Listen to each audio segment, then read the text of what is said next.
playEngland break penalty curse in, wake-up call, win, 15-51. After England's first shootout win since 1996, the FC crew delve into all the facets of their win over Colombia and what they need to improve on.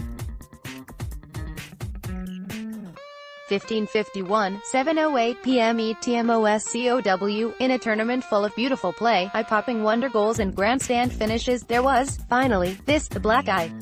Two black eyes, actually. And a fat lip. And kind of nasty scrape that leaves blood dripping down one cheek. How bad was it? Well, England versus Colombia didn't feature the staggering skill of France versus Argentina or the blistering pace of Belgium versus Japan, but rather the body slams and arm bars of a Royal Rumble, as well as the headbutts, face rakes, ankle stamps and takedowns of a straight-up street fight. Not that England was complaining after emerging on top via penalty shootout that followed a 1-1 draw. No one laid on the floor and we stood there when it counted, Captain Harry Kane said. It was a big night for England. It will be remembered most for the shootout, the one that England, oh so woeful, historically, in such situations, managed to win 4-3. But this game also stood out like a bright light, or, really, a shiner, for its ugliness. 36 fouls were called over 120 minutes and 8 yellow cards given out by referee Mark Geiger, who was surrounded by players from both sides after nearly every decision.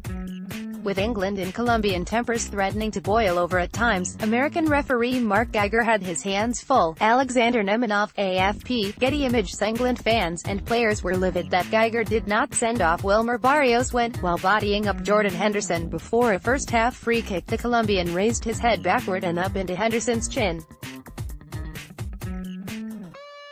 The England man, naturally, toppled as if he had collided with a city bus, writhing around in a display that wasn't quite Neymar level but was cringeworthy all the same. Geiger, after listening to counsel in his earpiece, gave only a yellow. But the level of civility, such as it was, devolved from there. Later, Colombia coach Jose Pekerman would say he anticipated a game like this because of the focus both teams put on trying to control set pieces, and Carlos Sanchez's attempt to keep Kane from running free on a corner kick bordered on unnecessary roughness from an NFL perspective. Geiger, rightly, awarded the penalty that put England ahead on 57 minutes, and the Colombians, despite what Pekerman would claim, seemed only to get more petulant. Everybody knew the match would be like this, Pekerman said, seemingly blaming Geiger without pointing his finger directly. It was very uncomfortable to play this match with that feeling in the air, he added. There were so many interruptions in the game. Far too many interruptions. If a team wants to play a certain style of football, all those interruptions aren't good. It hurt us. While that sentiment felt a little hollow, given Colombia committed 23 of the fouls and certainly could have been called for more, they also had grievances. Ashley Young might have been sent off after stamping on an opponent's foot, and, after fouling Radamel Falcao, John Stones looked to drag his studs across the Colombian captain's head as he stepped over him. Both England players escaped without punishment. World Cup 2018 must-reads. Make your daily picks with ESPN FC Match Predictor 2018. World Cup fixtures, results and coverage. World Cup Daily Live. Join ESPN for all the action. Spain's World Cup failure down to Lopetegui's shock exit. Neymar, a selfish brat or misunderstood genius. Argentina at a crossroads as post-Messi era looms. There were more pushes, more grappling. Could Geiger have done more?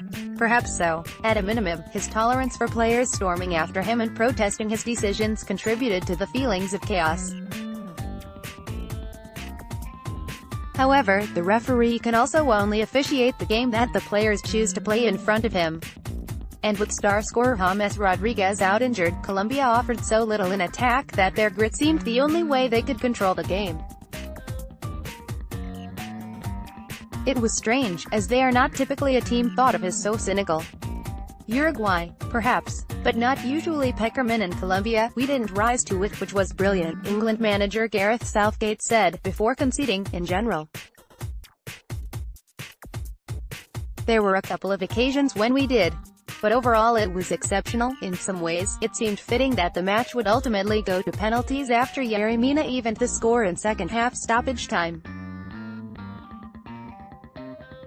A brutal match deserved the most brutal of finishes, and so it was that England would ignore their historical bruises to deliver in the shootout.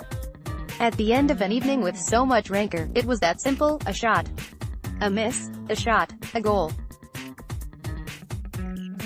Falcao and the Colombian players dropped to the turf, finally felled by the last sting of frustration. Kane and his England teammates, meanwhile, celebrated like never before. They raised their arms, they smiled wide, they felt no pain. To them, the ugliest game at this World Cup was gorgeous.